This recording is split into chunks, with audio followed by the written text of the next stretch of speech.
जरा पावचळलेले आहेत, त्यांना ते सूचना झाले, त्यांना वाटतं मी थांबत नसतो. आणि जयंतराव मी कालही सांगितलंय, समोरासमोर वार करा, मी तुम्हाला करतो, कशाला पुढे करा, तुम्हीच येऊन बोला ना, कशाला कोणाला तरी छोट्या कार्यकर्त्याला पुढे करताय. तर एखादा मंत्री झाला का तो त्याच्या मतदारसंघापुरता मर्यादित होतो.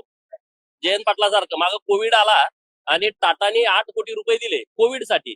कोविड सेंटर होतं मिरजेत, पैसे नेले इस्लामपूरला. तसा प्रकार इकडे होत नाही.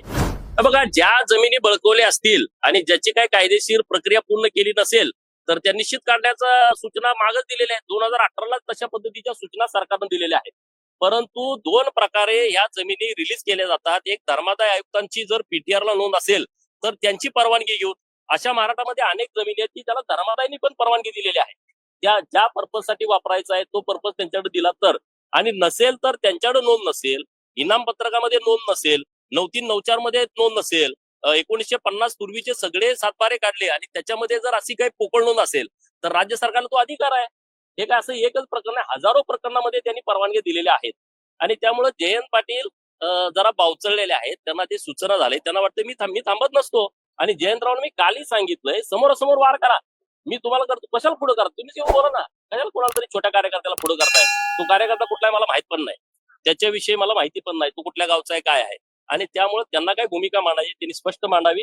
आम्ही काही चुकीचं काम केलेलं नाही आणि चुकीचं काम तर आमच्यावर कारवाई करा ना, काय अडचण नाही, आम्ही त्याला फेस करू. आता अनेक किती वेळा सांगू. गोपीचंद हिमायतनगरचे आमदार जे बाबूराव कोळीकर आहे त्यांनी थेट महायुतीवरच आरोप केलेला आहे. शिवसेनेचे आमदार माझ्या मतदारसंघात काम होतात पण आम्हालाच माहित नाही. मोहित कंबोजांवर त्यांनी थेट आरोप केलेला आहे. काय आरोप केलाय मी?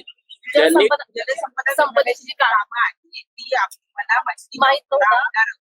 ती कामं दिली जात आहेत आणि ती कामं मोहित कंबोज यांच्या मार्फत. बघा, त्यांनी काय आरोप केलाय मला माहित नाही, परंतु माननीय देवाभाऊंच्या नेतृत्वामध्ये जलसंपदा खातं जे काम महाराष्ट्रभर झालेलं आहे ते इतक्या चांगल्या पद्धतीनं काम केलंय. मी दुष्काळी पट्ट्यातला कार्यकर्ता आहे. 2000 कोटीचा निधी माझ्या तालुक्यात, मी काय तेव्हा आमदार नव्हतो, तिथं काँग्रेसचा आमदार होता, तिथं भाजपचाही आमदार नव्हता. भारतीय जनता पार्टीचं नेतृत्व आमदार कुठल्या पक्षाचं आहे बघून काम करत नाही. याचं उदाहरण माझंच घ्या ना. जत मतदारसंघामध्ये मी निवडून येण्यापूर्वी काँग्रेसचे आमदार होते, तिथं भाजपनं दुजाभाव केला नाही की अरे बाबा तिथं काँग्रेसचा आमदार आहे ना आम्ही पैसे कसं देऊ.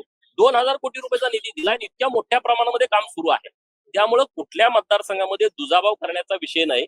माननीय आमदार कोळीकर साहेब काय बोललेत हे मला माहित नाही, परंतु देवाभाऊंनी जे काम राज्यामध्ये केलेलं आहे ते गट तट पक्ष पार्ट्या न बघता आणि विभाग न बघता काम केलेलं आहे. नाहीतर एखादा मंत्री झाला का तो त्याच्या मतदारसंघापुरता मर्यादित होतो.